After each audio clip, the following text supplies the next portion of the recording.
सही डोज, पूरा कोर्स, सेहत का सोर्स। एंटीबायोटिक जैसे डॉक्टर बोले वैसे ही ले। எக்ஸ்பர்ட்டிடம் இருந்து தெரிந்து கொள்வோம். வணக்கம், நான் டாக்டர் தேவேந்திரன், குழந்தைகள் நல சிறப்பு மருத்துவர், திரு சிந்திராண்டவர் மருத்துவமனை எம்டி பேசுகிறேன்.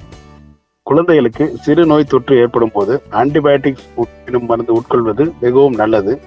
இது அந்த நோயோட தன்மை அதிகமாகிறதை முற்றிலுமாக தடுக்கின்றது. இரண்டாவது, ஆன்டிபயோட்டிக்ஸ் மருந்து உட்கொள்ளும் முன்பு தயவு செய்து மருத்துவரின் ஆலோசனைப்படி உட்கொள்ள வேண்டும். நீங்களாக உட்கொள்வது என்பது ட்ரக் ரெசிஸ்டன்ஸ் எனப்படும் ஒவ்வாமைக்கு தள்ளப்படுவார்கள். மூன்றாவது, ஆன்டிபயோட்டிக்ஸ் கோர்ஸ் என்பது மினிமம் 5 days to 7 days எடுத்துக்கொள்ள வேண்டும்.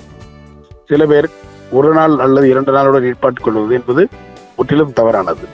நன்றி, வணக்கம். This is brought to you by Adherence है जरूरी patient awareness initiative by Cipla.